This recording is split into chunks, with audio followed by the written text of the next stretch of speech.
In the quest for top-notch health, most people visit the doctor, but have you ever taken a look at what you're eating and thought about how something as simple as food could potentially change everything? Lauren Gillen is a certified holistic nutritionist who specializes in holistic healing. She has quite the resume. She is a published author, a public speaker, a consultant, and she's here today to talk about how, listen, we eat for many reasons, but for the body, you say, it eats for one reason, and that is for the nutrients. I want to hear more about your profession. What does a holistic nutritionist do? Absolutely. So holistic basically means that I believe that everything is connected. Okay. So often in Western medicine, we tend to isolate and focus on treating symptoms of discomfort.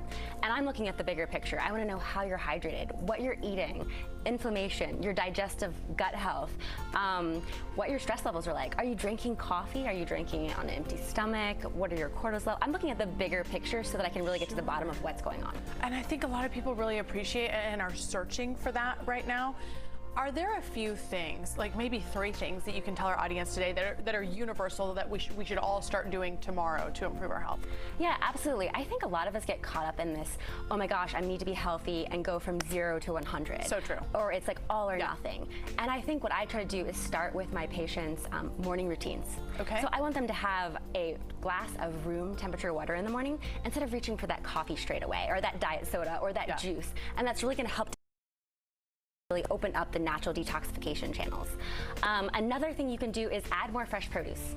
Doesn't matter what you're eating. If you're eating pizza, whatever it is, an omelet in the morning, add some roasted broccoli, add some sauteed spinach, add in those leafy greens. And then I think a third thing that we can all do is just upgrade and elevate our ingredients. It's not about not having the chips or not having the Italian dressing. It's what are the ingredients in there? Are they really inflammatory canola, soybean oil? Or are they more anti-inflammatory avocado and olive oils? And so just by making those little tweaks, we can totally transform our entire health. That's totally approachable. We can do that, guys, right? Like, that's something, we can do those 3 things. Now, there is so much talk on social media right now about gut health. I feel like every person online is trying to sell me some sort of gut health supplement. What is gut health? How do we know if it's optimal? Okay, so I had to bring these on here. Yes, give us a demo. Your intestines are 25 feet long. And so you got the small intestine. This is where nutrient absorption is occurring. Okay. And you got the large intestine, about 5 feet long. This is where waste is sitting. So what we're talking about gut health is really digestive health. And there are trillions of organisms in here.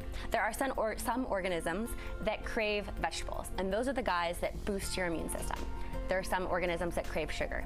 They weaken your immune system. So when we talk about gut health, what I ask, the questions I ask are, how are your bowel movements? Sure. Are you bloated after eating? What are your cravings? What are your cravings like? So if you're craving a lot of sugar and baked goods, you probably are having more of the immune weakening organisms than the immune boosting organisms. So that's really what people are talking about when they're talking about gut health. How do you change that? How do you get your body to be craving more produce? Well, it depends on what you're feeding it. If we feed the bad guys, they're going to want more food. If we feed the good guys, we're going to be feeding the good guys. So I think starting off your morning or your breakfast with a really solid probiotic, those are your good bacteria. They're kind of like your gardeners, they're keeping the weeds at bay. Staying properly hydrated, eating vegetables. Those are rich in prebiotics.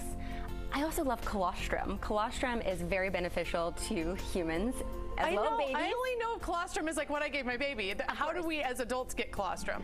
Yeah, so you can take it from like a high grade bovine, so cow. Okay, cow colostrum. And basically it's so nutrient dense, and what I love about it is I think of it kind of like a wallpapering crew. This is a spongy human tissue, and when you have colostrum, it's basically coating the intestinal walls and really boosting our immune system. So we're not letting the extra proteins or things that our body doesn't really want into our bloodstream in there. We're basically protecting you. It's like a protective barrier. Oh, I like it. Lauren, thank you. Cow colostrum and more. Really interesting to chat with you. Thank you so much for coming having me. So Lauren is offering a free 15-minute discovery call. We will put all the information on how to get a hold of her on our website, cw33.com.